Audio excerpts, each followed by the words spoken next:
नमस्कार विद्यार्थी मित्रों, तपोन ग्रुप ऑफ स्कूल संचालित अपनी YouTube channel Tapon science academy में हूँ शिल्पा मैम आप सर्वे विद्यार्थीओं हार्दिक स्वागत करूँ छूँ। JEE NEET 11 science chemistry chapter GOC lecture 10। चलो लास्ट विडियो लेक्चर अंदर मैं हाइपर कॉन्जुगेशन चलावेलू है बराबर। तो हाइपर कॉन्जुगेशन जे है एना उपयोगोथी आपणुं बाकी है, तो आपणे एना उपर फोकस करीशुं कि हाइपर कॉन्जुगेशनना उपयोगों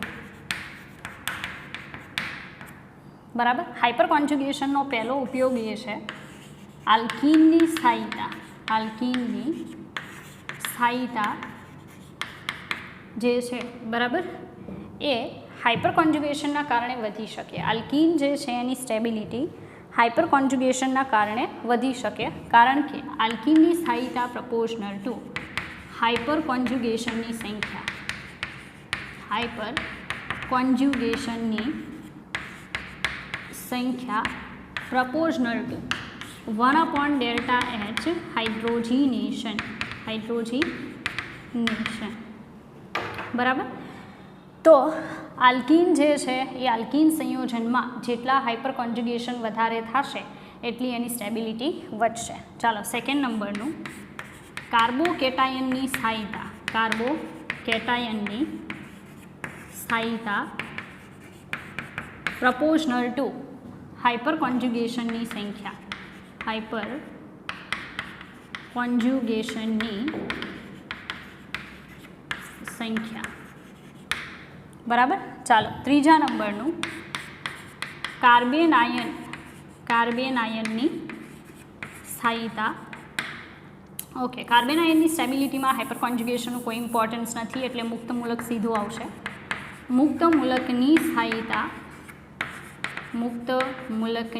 स्थायीता प्रपोर्शनल टू हाइपर कॉन्जुगेशन संख्या। हाइपर कॉन्जुगेशन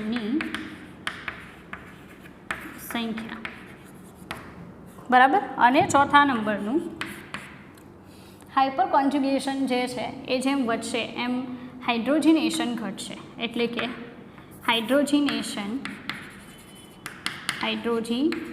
एंथाल्पी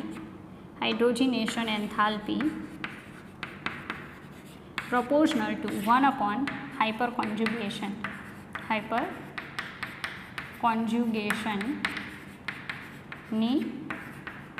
संख्या। हाइपर कॉन्जुगेशन की संख्या ए अल्फा हाइड्रोजन की संख्या पर डिपेंड करे। अल्फा हाइड्रोजन की संख्या जेटली वधारे एटलुं हाइपर कॉन्जुगेशन वधारे। तो हाइपर कॉन्जुगेशन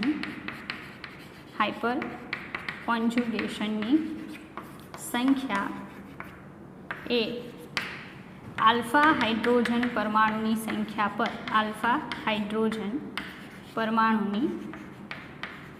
संख्या पर आधार राखे छे। ओके, तो आ वस्तु तमारे खास ध्यान में राखवानी कि हाइपर कॉन्जुगेशन जे है ये हाइपर कॉन्जुगेशन की संख्या कोना पर आधार राखशे, तो अल्फा हाइड्रोजन परमाणु की संख्या पर डिपेंड करशे बराबर। तो हाइपर कॉन्जुगेशन यूजीज है बहु सिंपल है, तमे जोई शको जेम के आल्कीन की स्थायीता है हाइपर कॉन्जुगेशन की संख्या समप्रमाण में, कार्बोकेटायन की स्टेबिलिटी हाइपर कॉन्जुगेशन समप्रमाण में, मुक्त मूलक की स्टेबिलिटी हाइपर कॉन्जुगेशन समप्रमाण में, अने हाइपर कॉन्जुगेशन एंथाल्पी ए हाइपर कॉन्जुगेशन व्यस्त प्रमाण में, हाइड्रोजिनेशन एंथाल्पी सॉरी ए हाइपर कॉन्जुगेशन व्यस्त प्रमाण में होय छे। अने हाइपर कॉन्जुगेशन केटला प्रमाण में थशे डिपेंड करे छे अल्फा हाइड्रोजन परमाणु की संख्या पर। रेडी।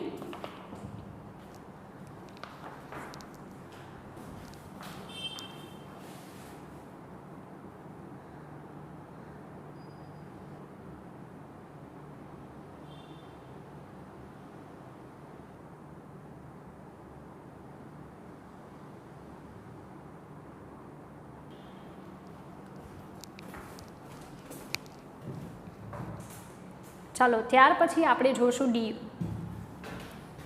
बराबर। DU नो मतलब थाय डिग्री ऑफ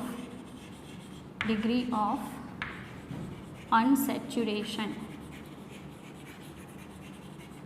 बराबर। डिग्री ऑफ अनसेच्युरेशन मतलब असंतृप्तता नो अंश બરાબર. ડિગ્રી ઓફ અનસેચ્યુરેશન છે એનું ગુજરાતી થશે અસંતૃપ્તતાનો અંશ. હવે આની જરૂર શું પડશે, તો નોર્મલી ડિસિઝન લેવા માટે કે દ્વિબંધની સંખ્યા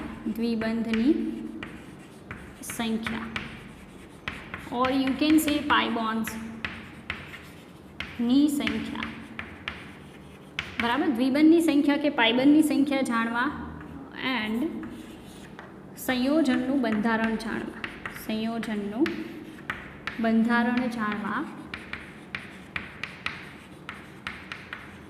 સંયોજન જે છે એનું સ્ટ્રક્ચર જાણવા માટે આપણને ડીયુ હેલ્પ કરે છે, બરાબર. જાણવા ડીયુ ઉપયોગી છે. રેડી. તો ડીયુ જે છે એની ફોર્મ્યુલા છે 2n+2 માઇનસ હાઇડ્રોજન પરમાણુની સંખ્યા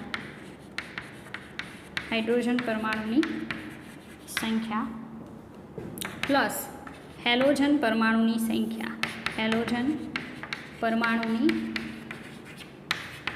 સંખ્યા માઇનસ નાઇટ્રોજન પરમાણુની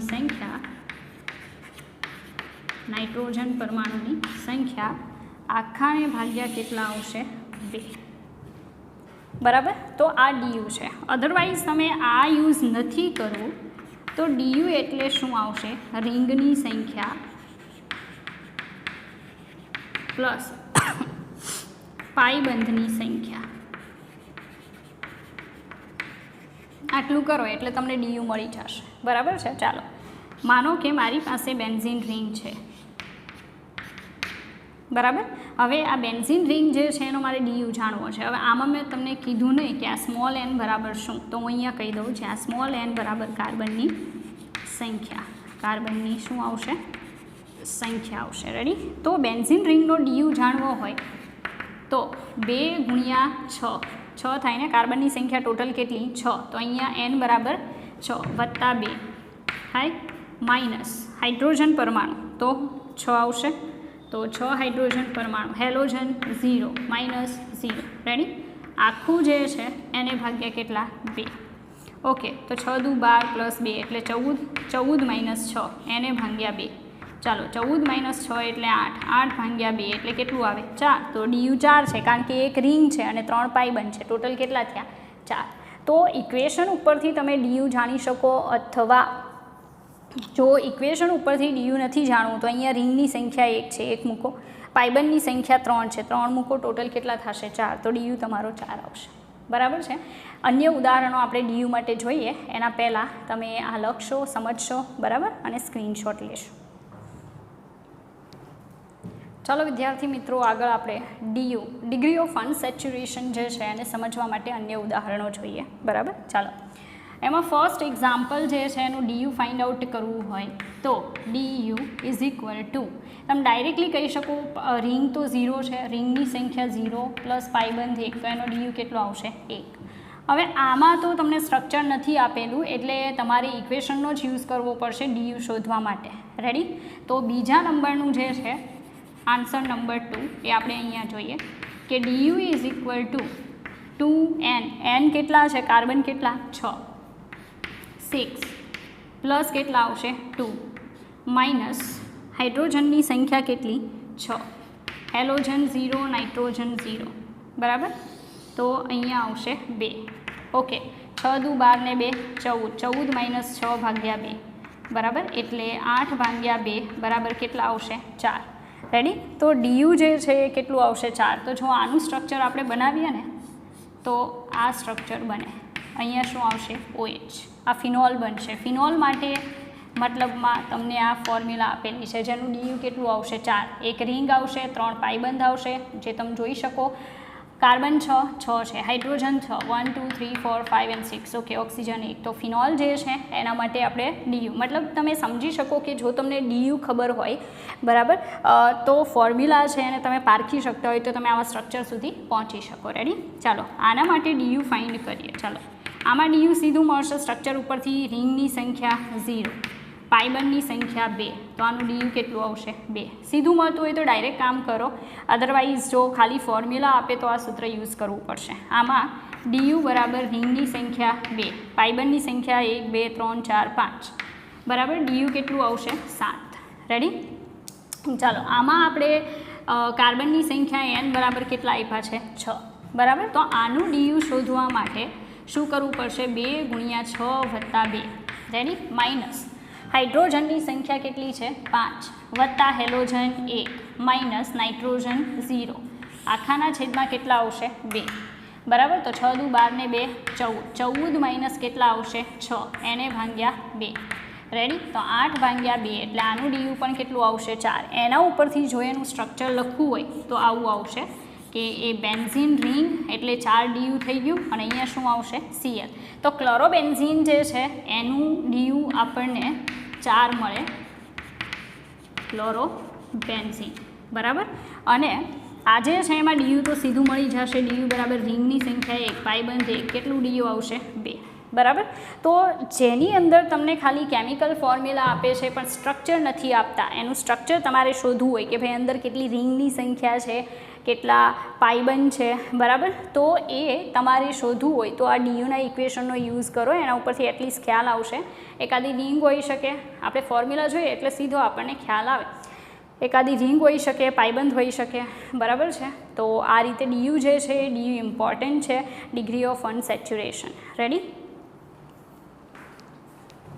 ચાલો વિદ્યાર્થી મિત્રો, આગળ આપણે જોશું બહુ ઇમ્પોર્ટન્ટ ટૉપિક છે, એ છે કાર્બોકેટાઇનની સ્થાયીતા. ઓકે, મેં કાર્બોકેટાઇન શું છે એ ઓલરેડી એક્સપ્લેન કરેલું છે.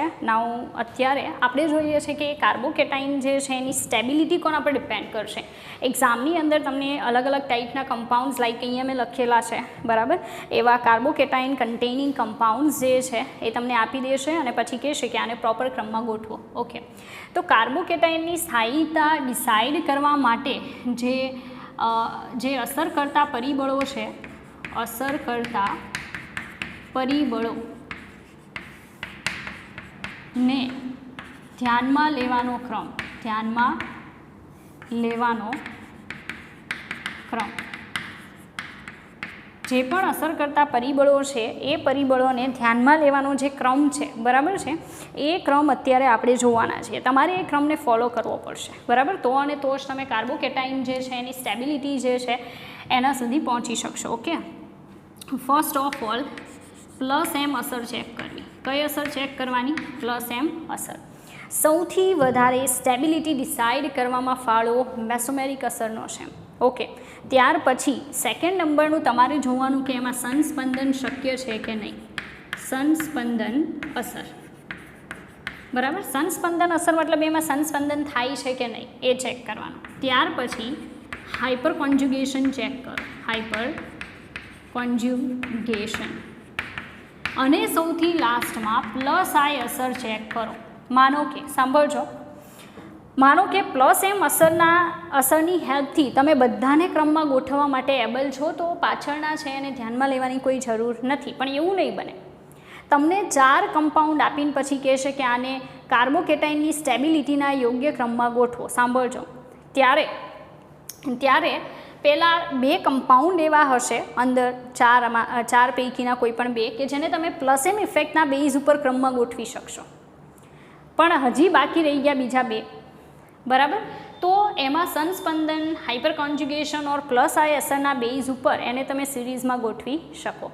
એટલે મેં જે તમને સમજાવ્યું એ ફરી પાછું રિપીટ કરું છું કે કાર્બોકેટાઇન છે એને સ્ટેબિલિટીના યોગ્ય ક્રમમાં ગોઠવતી વખતે આપેલા સંયોજનો છે એમાં first of all you will have to check +m effect દર્શાવતા સમૂહો, કે કયું કમ્પાઉન્ડ છે જેમાં +m ઇફેક્ટ દર્શાવતા સમૂહો ઓર્થો એન્ડ પેરા.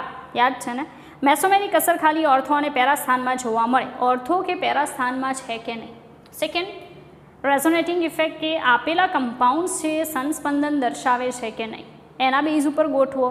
ચાલો, બધામાં સંસ્પંદન સરખું થાય છે તો હાઇપર કોન્જ્યુગેશન ચેક કરો. હાઇપર કોન્જ્યુગેશનની સંખ્યા જેમાં વધારે એની સ્ટેબિલિટી વધારે અને જેમાં ઓછા એની સ્ટેબિલિટી ઓછી. માનો કે બંનેમાં હાઇપર કોન્જ્યુગેશન સેમ થાય છે, ધેન કોના ઉપર જવાનું? +I અસર ઉપર. +I ઇફેક્ટ જે છે એ જેમાં વધારે જોવા મળે આપણી સિરીઝ પ્રમાણે, બરાબર, એ વધારે સ્ટેબલ હોય. ઓકે, ચાલો, તો એ થઈ ગયું. પછી અહીંયા તમારી સવલત માટે, મતલબ ઇનકેસ એવું બની શકે એક્ઝામમાં મેં જે અહીંયા ક્રમ દર્શાવેલો છે કાર્બોકેટાઇનની સ્ટેબિલિટીનો એમાંથી જ કમ્પાઉન્ડ આપી દે તો બહુ ટેન્શન લેવાની જરૂર નથી, તમે સીધું કામ કરી શકો. ચાલો અહીંયા ચેક કરીએ આપણે. ફર્સ્ટ ઓફ ઓલ જે આપેલું છે એ PH3C કાર્બોકેટાઇન છે, એ સૌથી વધારે સ્ટેબલ છે. જેટલા છે એ બધામાં આ કાર્બોકેટાઇન સૌથી વધારે સ્થાયી છે. કઈ રીતે હમણાં કહું.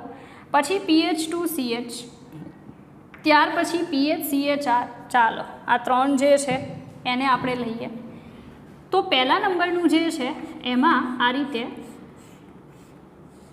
3 બેન્ઝીન રિંગ આપેલી છે. શું આપેલું છે? 3 બેન્ઝીન રિંગ. ઓકે,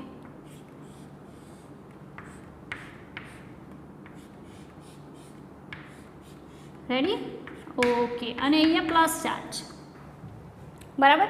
હવે આપણે વિચારીએ કે ભાઈ આમાં mesomeric effect plus M effect દર્શાવતું કોઈ ગ્રુપ આપણને જોવા મળતું નથી. તો આ જે છે એની તો અહીંયા કોઈ અસર નથી, પણ આ થઈ શકે ને સંસ્પંદન.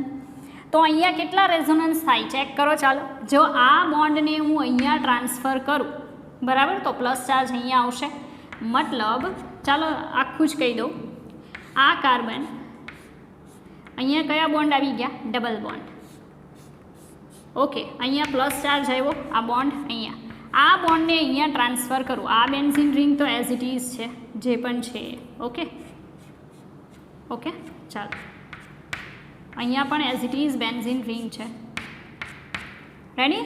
આ પ્લસ ચાર્જ અહીંયા આવ્યો, હજી આને અહીંયા મોકલું તો હવે શું મળી શકે? ફરી પાછો carbon as it is double bond. Okay, અહીંયા પ્લસ ચાર્જ આવશે, બોન્ડ અહીંયા આવી જશે. આ તો એઝ ઇટ ઇઝ જ છે હજી.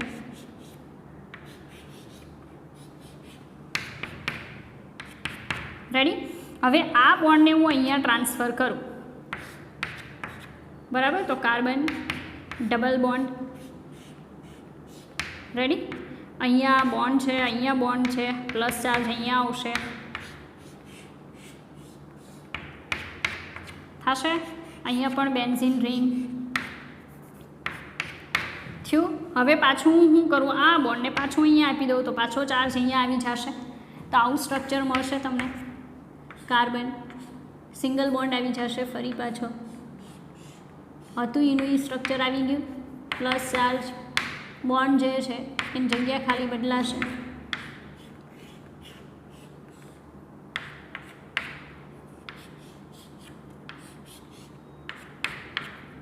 રેડી? ચાલો, તો તમે જોઈ શકો છો મેં ખાલી એક રિંગમાં પ્લસ ચાર્જને ફેરવો છે. હવે એટલું યાદ રાખજો, પ્લસ વીજભાર, કાર્બન પરનો પ્લસ વીજભાર જેટલો ફરી શકે ને એટલી સ્થાયીતા વધશે. બરાબર? તો તમે જુઓ તો મેં ખાલી એક બેન્ઝીન રિંગમાં ફેરવો છે.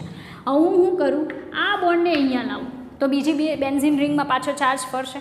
એ જ રીતે આમાં ફેરવું. બરાબર? તો કન્ડિશન શું થશે કે તમે જોઈ શકો 3 બેન્ઝીન રિંગ છે, કેટલા રેઝોનન્સ થશે અને કાર્બન પરનો પ્લસ ચાર્જ કેટલી બધી વાર ફરી શકશે. તો તમારે નોટ ડાઉન કરવું હોય તો કરી લ્યો. કાર્બોકેટાઇનમાં કાર્બન પરનો વીજભાર જેટલો ફરી શકે સંસ્પંદનના કારણે એટલી સ્થાયીતા વધે. તો અહીંયા 3 બેન્ઝીન રિંગ છે, 3 જગ્યાએ કેટલો વીજભાર ફરશે, એટલે આ બહુ સ્ટેબલ છે. બરાબર?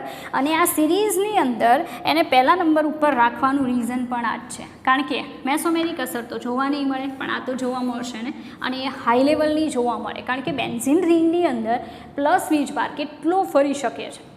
બરાબર? એટલે સ્ટેબિલિટી બહુ જ છે. એના પછી તમે જોઈ શકો PH2CH પ્લસ આપ્યું છે, મતલબ એક બેન્ઝીન રિંગ ઓછી કરી નાખી. તો અહીંયા 3 બેન્ઝીન રિંગમાં કાર્બન પરનો પ્લસ ચાર્જ ફરી શકતો હતો. હવે બીજા નંબરનું જે કમ્પાઉન્ડ છે, બરાબર, એમાં 2 બેન્ઝીન રિંગમાં ફરશે તો સ્થાયીતા થોડીક ઓછી થશે. બરાબર? તો એ આપણે આગળ સમજીએ. આ સિરીઝ હું એઝ ઇટ ઇઝ રહેવા દઈશ અને એને એક્સપ્લેન કરીશ. બરાબર છે? આને તમારે બિલકુલ ભૂલવાનું નથી. એ હું તમને હમણાં યાદ કરાવતી જઈશ અને એ ઇફેક્ટ આ સિરીઝમાં જોશું, પ્લસ અન્ય ઉદાહરણો જોશું. ઓકે?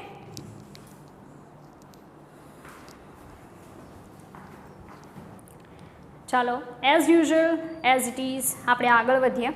મેં તમને કીધું એમ કે આ બીજા નંબરનું જો હું ધ્યાનમાં લઉં, બરાબર, સેકન્ડ નંબરનું છે તો એ કાર્બન છે, એના ઉપર એક હાઇડ્રોજન છે, એક આ રીતે બેન્ઝીન રિંગ છે, બરાબર, અને અહીંયા પણ એક બેન્ઝીન રિંગ છે, અહીંયા પ્લસ ચાર્જ છે. હવે અહીંયા આ જે પ્લસ ચાર્જ છે એ 2 બેન્ઝીન રિંગમાં ફરશે, બરાબર. ત્રીજી બેન્ઝીન રિંગ તો છે નહીં, એટલે પ્લસ ચાર્જ ખાલી 2 બેન્ઝીન રિંગમાં ફરતો હોવાથી આ 3 બેન્ઝીન રિંગવાળા કરતાં આ 2 બેન્ઝીન રિંગવાળાની સ્થાયીતા થોડીક શું આવશે, ઓછી આવશે. તો કઈ રીતે ચાર્જ ફરશે એક અહીંયા એક્ઝામ્પલ આપું, બરાબર. જેમ કે આ બોન્ડ અહીંયા ટ્રાન્સફર થાય, બરાબર. એટલે તમને આ રીતે જોવા મળશે. કાર્બન અહીંયા as it is benzene ring, okay. અહીંયા હાઇડ્રોજન પ્લસ ચાર્જ નહીં, અહીંયા ડબલ બોન્ડ આવશે, ઓકે. એન્ડ અહીંયા પ્લસ ચાર્જ બોન્ડ આ બોન્ડ છે ને અહીંયા ટ્રાન્સફર કરો કાર્બન, બરાબર. અહીંયા એઝ ઇટ ઇઝ હાઇડ્રોજન, અહીંયા બેન્ઝીન રિંગ આવશે, બરાબર. ચાલો પછી ડબલ બોન્ડ, અહીંયા બોન્ડ આવશે, પ્લસ ચાર્જ આવશે અને અહીંયા બોન્ડ આવશે. ચાલો આ બોન્ડને અહીંયા ટ્રાન્સફર કરી દો. રેડી? તો ફરી પાછું કાર્બન હાઇડ્રોજન, અહીંયા ડબલ બોન્ડ આવશે, અહીંયા પ્લસ ચાર્જ આવશે, as it is benzene ring જે છે એ જોવા મળશે, બરાબર. અને ફરી પાછો આ ચાર્જ બોન્ડ છે અને અહીંયા ટ્રાન્સફર કરી દો તો આપણને આ જે ફર્સ્ટ ફોર્મ છે ને પાછું જોવા મળશે. તો અહીંયા 2 રિંગમાં એ જ રીતે ફરી પાછું અહીંયાથી બોન્ડ અહીંયા ટ્રાન્સફર થશે, ચાર્જ અહીંયા, પછી અહીંયા ટ્રાન્સફર થઈ પાછો મૂળ જગ્યા આવશે, તો 2 બેન્ઝીન રિંગમાં ટ્રાન્સફર થાય. ચાલો આની વાત કરું ત્રીજા નંબરના કમ્પાઉન્ડની, તો એ આ રીતે છે. ત્રીજું કમ્પાઉન્ડ બેન્ઝીન રિંગ છે, કાર્બન છે, હાઇડ્રોજન છે, ઓકે. અને એક કયું ગ્રુપ છે? CH3. અહીંયા પ્રોપર ધ્યાન આપજો, બરાબર. CH3 ગ્રુપ છે અને કયો ચાર્જ છે? પ્લસ. હવે મેસોમેરિક ઇફેક્ટ તો ક્યારે તમારે ચેક કરવાની કે જ્યારે તમારે બેન્ઝીન રિંગ ઉપર કોઈ સમૂહ આપેલા હોય ત્યારે ચેક કરવાની. હવે બેન્ઝીન રિંગ ઉપર કોઈ સમૂહ છે નહીં એટલે સંસ્પંદનથી ચાલુ કરવાનું ને. તો તમે જોઈ શકો કે આમાં આખામાં આ ચાર્જ ફરી શકે એમ. આમાં કેટલા સંસ્પંદન થાય? 3 સંસ્પંદન જે સ્થાયીતા વધારશે. બીજું ચેક કરો કે જ્યાં ચાર્જ છે, બરાબર છે, એ ચાર્જની બાજુમાં હાઇડ્રોજન છે ને, અહીંયા કાર્બોકેટાઇન છે, આ કાર્બન આલ્ફા કાર્બન થશે, એના ઉપર કેટલા હાઇડ્રોજન છે? 3 હાઇડ્રોજન. એટલે આ 3 હાઇડ્રોજનના કારણે 3 શું થશે? Hyper conjugation. 3 હાઇપર કોન્જ્યુગેશન થશે ને. જો એક તો સંસ્પંદનના કારણે સ્થાયીતા વધશે, બીજી હાઇપર કોન્જ્યુગેશનના કારણે વધશે. પણ એટલું યાદ રાખજો કે સંસ્પંદનના કારણે સ્થાયીતા ઘણી બધી વધે, બરાબર. એટલે તો આ 2 પહેલાં આવ્યા ને, કારણ કે એમાં વધારે સંસ્પંદન થતા હતા. આમાં સંસ્પંદન ખાલી ક્યાં થશે? એક જ બેન્ઝીન રિંગમાં. પછી હાઇપર કોન્જ્યુગેશન, બરાબર. હાઇપર કોન્જ્યુગેશન એટલે સ્થાયીતા વધશે. હવે એની પછીનું જે છે એને આપણે લઈએ તો એની પછીનું કમ્પાઉન્ડ જે છે આ રીતે છે કે ભાઈ CH2 છે, ડબલ બોન્ડ CH, ત્યાર પછી CH ઉપર પ્લસ ચાર્જ અને પાછું R છે. હવે આમાં શું થાય? આમાં સંસ્પંદન થઈ શકે. કઈ રીતે? કારણ કે સંયુગ્મી પ્રણાલી છે ને, પાઈ સિગ્મા પછી પ્લસ ચાર્જ. તો આ ચાર્જ અહીંયા એટલે બોન્ડ અહીંયા જવા દો તો આનું સંસ્પંદન થઈને શું બને? CH2 plus charge, single bond CH, double bond CH, R. તો કેટલા સંસ્પંદન થાય છે? જુઓ તો 2 સંસ્પંદન થયા. થયું? 2 સંસ્પંદન થશે. પણ એટલું યાદ રાખજો કે બેન્ઝીન રિંગમાં જે સંસ્પંદન થાય ને વધારે હોય. અહીંયા 3 સંસ્પંદન થાય, અહીં ખાલી કેટલા સંસ્પંદન થશે? 2. અને બેન્ઝીન રિંગ પછી એરોમેટિક છે ને એટલે સ્થાયીતા વધારે છે, બરાબર. એના કરતાં ઓછી સ્થાયીતા તમને આમાં જોવા મળશે. ચાલો આમાં હાઇપર કોન્જ્યુગેશન થાય કે ન થાય? તો હાઇપર કોન્જ્યુગેશન થઈ શકે. કઈ રીતે? તો તમે જોઈ શકો અહીંયા એક આલ્ફા હાઇડ્રોજન છે, બરાબર. પણ ત્યાં ડબલ બોન્ડની એક પ્રોબ્લેમ થશે. આ સાઈડ રાખીએ. માનો કે એ R જે છે એમાં CH3 સમૂહ છે. CH3 હશે અહીંયા તો કેટલા હાઇપર કોન્જ્યુગેશન થશે? તો 3 હાઇપર કોન્જ્યુગેશન થશે. બીજા નંબરનું કે આ R સમૂહ છે એ કઈ અસર દર્શાવે? પ્લસ I અસર દર્શાવે ને.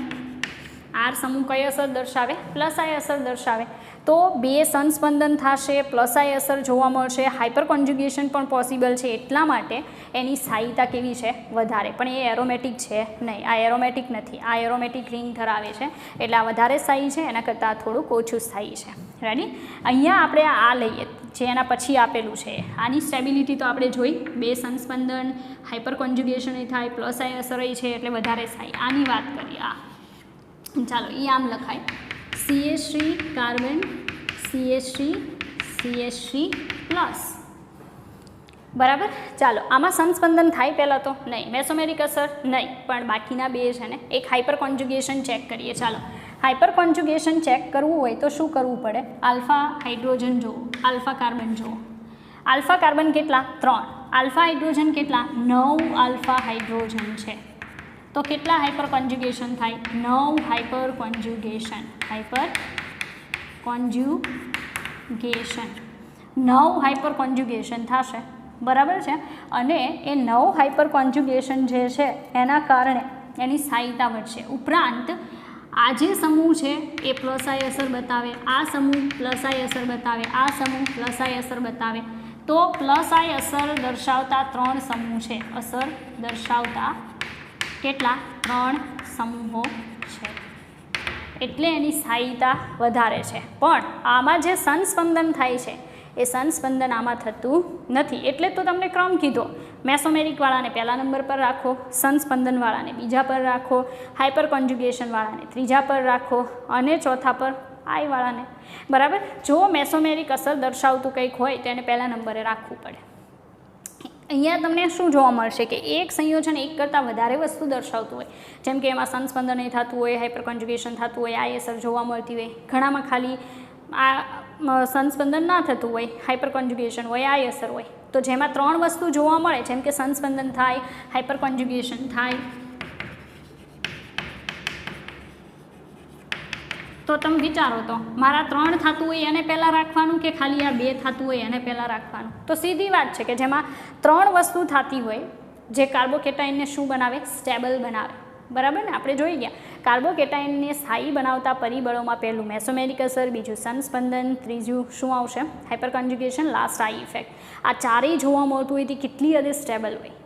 બરાબર છે?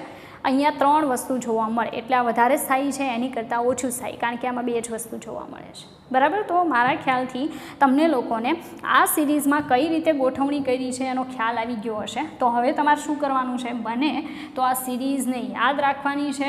અધરવાઇઝ એવું પણ બની શકે કે આને તમે સમજી લ્યો, બરાબર છે, તો પણ એ તમને કામમાં આવશે. રેડી? ચાલો, તો સિરીઝ છે એ સિરીઝ નોર્મલી સિમ્પલ છે, એટલી કંઈ ડિફિકલ્ટ નથી. અહીંયા સુધી તો મેં તમને એક્સપ્લેન કરી દીધી. બરાબર? તો લખી લ્યો, સ્ક્રીનશોટ લઈ લ્યો અને એને સમજી લ્યો.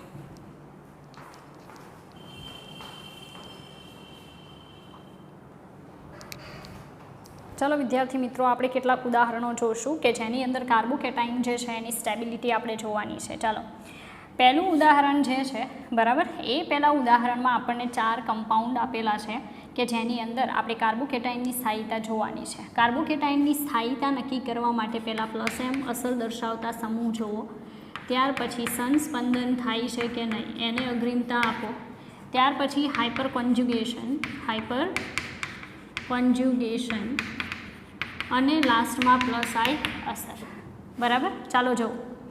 પહેલા નંબરનું જે કમ્પાઉન્ડ છે એ કમ્પાઉન્ડમાં સંસ્પંદન ન થાય. બરાબર? પહેલા કમ્પાઉન્ડમાં શું ન થાય? સંસ્પંદન ન થાય. બીજું, પ્લસ એમ અસર જે છે અસર ન જોવા મળે.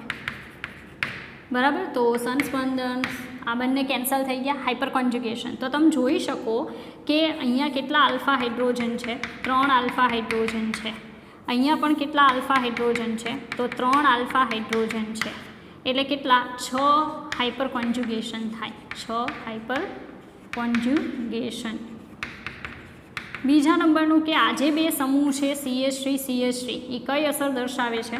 પ્લસ આઈ અસર દર્શાવે છે. બરાબર? ચાલો, તો પહેલું બીજું છે નહીં. હવે જો કોઈ કમ્પાઉન્ડ છે એમાં પહેલું કે બીજું જોવા મળશે, બરાબર છે, તો આના કરતાં એને પહેલો નંબર આપવો પડે. ચાલો હવે આની વાત કરીએ આપણે. આ જે કમ્પાઉન્ડ છે એની પહેલા નંબરનું એમાં સંસ્પંદન થઈ શકે કઈ રીતે? CH3 અહીંયા કાર્બન છે બરાબર, હાઇડ્રોજન અહીંયા NH2 છે, અહીંયા પ્લસ ચાર્જ, આની ઉપર લોન પેર, આ લોન પેરને હું અહીંયા ટપાડું બરાબર, તો એમાંથી મને શું મળે? CH3 CH double bond NH2 plus, તો સંસ્પંદન થયું. મતલબમાં કે આ પહેલા નંબરનું કમ્પાઉન્ડ જે આપણે જોયું હતું એના કરતાં વધારે સ્થાયી છે, કારણ કે એમાં એક શું થાય છે? સંસ્પંદન. રેડી? ચાલો બીજા નંબરનું હાઇપર કોન્જ્યુગેશન થશે, કારણ કે આ બાજુ આલ્ફા હાઇડ્રોજનની સંખ્યા કેટલી છે? 3 બરાબર. એટલે આપણે કહીશું કે કાર્બન હાઇડ્રોજન હાઇડ્રોજન હાઇડ્રોજન અહીંયા CH પ્લસ NH2, તો આલ્ફા હાઇડ્રોજન 3 હોવાથી 3 શું થાય? Hyper conjugation, 3 hyper conjugation. અને આ જે સમૂહ છે એ સમૂહ કઈ અસર બતાવે છે? પ્લસ I અસર બતાવે છે બરાબર. તો 3 વસ્તુ થાય છે અહીંયા, 3 વસ્તુ થાય છે: સંસ્પંદન, હાઇપર કોન્જ્યુગેશન પ્લસ I અસર બરાબર. બીજા નંબરમાં, પહેલા નંબરમાં ખાલી 2 વસ્તુ, હાઇપર કોન્જ્યુગેશન પ્લસ I. હવે ત્રીજા નંબરનું જુઓ. ત્રીજા નંબરનું જે છે એમાં સંસ્પંદન અહીંયા થઈ શકે છે, એ પાછું એરોમેટિક રિંગમાં સંસ્પંદન થાય. કેટલું સંસ્પંદન થશે? 3. તો આનું લખું ત્રીજા નંબરના કમ્પાઉન્ડનું, તો 3 સંસ્પંદન બરાબર. આલ્ફા હાઇડ્રોજન 3 હોવાથી 3 હાઇપર કોન્જ્યુગેશન, 3 હાઇપર કોન્જ્યુગેશન. અને આ જે છે CH3 સમૂહ એ કઈ અસર દર્શાવે? પ્લસ I અસર. તો આજે છે બીજા નંબરનું એ પહેલા નંબરના કરતાં વધારે સ્ટેબલ છે, અને બીજા નંબરના કરતાં ત્રીજા નંબરનું વધારે સ્ટેબલ છે બરાબર. એ આપણે અહીંયા લખીએ કઈ કઈ વસ્તુ આમાંથી જોવા મળે છે એનું પરથી ખ્યાલ આવે. અને આ જે ત્રીજા નંબરનું દેખાય, સોરી ચોથા નંબરનું બરાબર, તો એની વાત કરવામાં આવે, રેડી, એની વાત કરવામાં આવે તો ખાલી CH3 પ્લસ, એમાં ઉપરના પૈકી એકેય વસ્તુ જોવા મળતી નથી. તો આ પહેલું જે ઉદાહરણ હતું, ઉદાહરણ A, એનો જો આપણે કાર્બોકેટાઇનની સ્થાયીતાનો ક્રમ દર્શાવવો હોય બરાબર છે, તો એ ક્રમની અંદર પહેલા નંબર ઉપર આવશે કયું? તો ત્રીજા નંબરનું, પછી આવશે બીજા નંબરનું, પછી પહેલા નંબરનું, અને લાસ્ટમાં આવશે ચોથા નંબરનું. આ એનો આન્સર છે બરાબર. પહેલા નંબરનામાં ખાલી સંસ્પંદન થતું નથી, મેસોમેરિક અસર એ નથી, 6 હાઇપર કોન્જ્યુગેશન પ્લસ I અસર. બીજા નંબરમાં 1 સંસ્પંદન, હાઇપર કોન્જ્યુગેશન 3 અને પ્લસ I અસર. અહીંયા 3 સંસ્પંદન, 3 હાઇપર કોન્જ્યુગેશન પ્લસ I અસર, ને આમાં કાંઈ જોવા મળે નહીં. આગળ જોઈએ, આ જે દેખાય છે એમાં આ કાર્બોકેટાઇન જે છે એની સ્થાયીતામાં, તો આ જે સમૂહ દેખાય એ પ્લસ M અસર દર્શાવે છે બરાબર. મેટા સ્થાનમાં M અસર જોવા મળે નહીં, મતલબ આમાં પ્લસ M અસર નથી. અહીંયા પ્લસ M અસર જોવા મળે, એનો સીધો મતલબ આ કમ્પાઉન્ડ જે છે ને બીજા નંબરનું એ છેલ્લે વયું જશે, હાવ છેલ્લે આવશે. તો આના ઉપરથી સ્ટેબિલિટી મેક્સિમમ ડિસાઇડ થાય. જે સંયોજનમાં પ્લસ M અસર જોવા નથી મળતી, બાકીના 2 કમ્પાઉન્ડમાં જોવા મળે છે બરાબર છે, તો જેમાં M અસર નથી ને એને છેલ્લે મોકલી દો બરાબર. તો બીજા નંબરમાં પ્લસ M અસર નથી, કારણ કે મેટા સ્થાનમાં કોઈ દી પ્લસ M અસર જોવા મળે નહીં કે માઇનસ M અસર જોવા મળે નહીં. OCH3 સમૂહ પ્લસ M અસર દર્શાવે છે, અને પ્લસ ને પ્લસથી શું થાય? ફાયદો, કારણ કે આપણે પ્લસ M જ લખેલું છે બરાબર. તો બીજા નંબરનું છેલ્લે વહી ગયું. હવે ડિસિઝન લેવાનું છે કે પહેલું આવે કે છેલ્લું આવે. હવે આજે છે ને માઇનસ I અસર દર્શાવે. કઈ અસર દર્શાવે? Minus I. ચાલો હવે હરખાઈ ધ્યાન આપજો. પ્રેરક અસરની વાત કરી મેં, સંસ્પંદન તો બેમાં સેમ થશે એટલે એ કોઈ મેટર નથી કરતું. તો હવે પ્લસ I અસરના બેઝ ઉપર મારે ગોઠવવાના થશે બરાબર. તો બીજા નંબરનું તો છેલ્લે વહી ગયો. હવે શું થાય એ સાંભળજો. પ્લસને પ્લસથી ફાયદો થાય, પણ પ્લસને માઇનસથી શું થાય? નુકસાન થાય. મતલબ માઇનસ I અસર દર્શાવતો આ જે સમૂહ છે એ આની સ્થાયીતા શું કરે? ઘટાડે. એમ માઇનસ I અસર દર્શાવતો આ જે સમૂહ છે એ આની સ્થાયીતા શું કરે? ઘટાડે. તો બેમાં સ્થાયીતા ઘટે છે, પણ ચેક એ કરવાનું કે અંતર કોનું આઘું છે. હવે તમે અહીંયા જોઈ શકો OCH3 સમૂહ પ્લસ ચાર્જ કરતાં ઘણો બધો આઘો છે, તો અહીંયા પ્લસ ઉપર માઇનસની અસર કેવી થાય? ઓછી. તો અહીંયા સ્થાયીતા વધારે છે, અહીંયા એકદમ નજીક છે. માઇનસ I સમૂહ જે છે એ એકદમ પ્લસની નજીક છે, તો અહીંયા માઇનસ Iની અસર કેવી થાય? વધારે. સિમ્પલ. એટલે આ વધારે સ્થાયી છે અને એની સાપેક્ષમાં આવડો આ ઓછો સ્થાયી છે બરાબર. એટલે શું આવશે? પહેલું આવશે, પછી ત્રીજું આવશે, અને છેલ્લે કયું આવશે? બીજું આવશે. કોની બાબતમાં? કાર્બોકેટાયનની સ્થાયીતા. ચાલો હજી પણ એક કમ્પાઉન્ડ છે, મતલબ એક્ઝામ્પલ છે આપણી પાસે સી.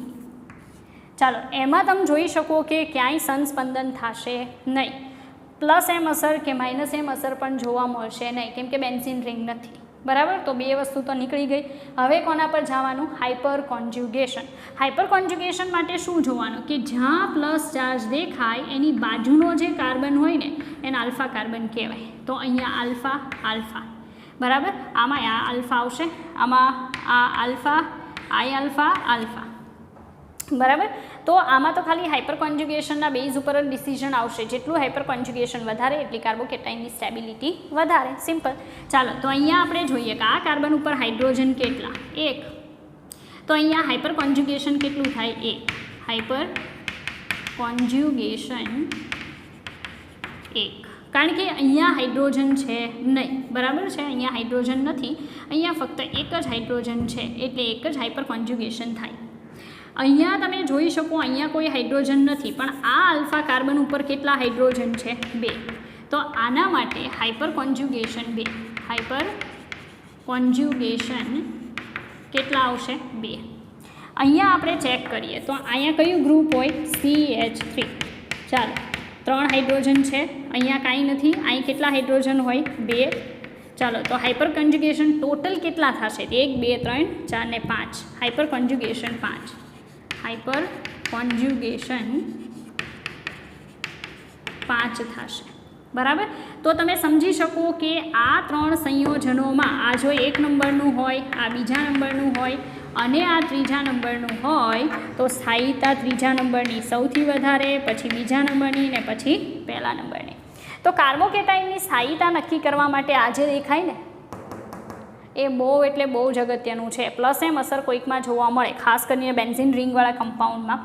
બરાબર, તો એમાં પણ ઓર્થો અને પેરા સ્થાનમાં. તો પહેલાં ચેક કરો, મેસોમેરિક અસર જેમાં જોવા મળે એની સ્ટેબિલિટી વધારે, એટલે જેમાં નથી ને એને છેલ્લે મૂકી દો. પછી કોના ઉપર જાઓ? સંસ્પંદન. જો બધામાં સરખું સંસ્પંદન થતું હોય તો ધ્યાનમાં નહીં લો. પછી જાઓ હાઇપર કોન્જ્યુગેશન ઉપર, જેમાં હાઇપર કોન્જ્યુગેશન વધારે એને પહેલાં રાખો. આ અસર જરૂર પડે તો ચેક કરો, અધરવાઇઝ ઇટ્સ ઓકે. ઓકે, ચાલો અહીંયા હું આ વિડીયો લેક્ચર ફિનિશ કરીશ. નેક્સ્ટ વિડીયો લેક્ચરમાં હજી પણ કાર્બોકેટાઇનની સ્થાયીતાના નવા ઉદાહરણો જોઈશું. ત્યાર પછી બીજા જે પણ કન્સેપ્ટ છે આપણે ક્લિયર કરશું. ઓકે.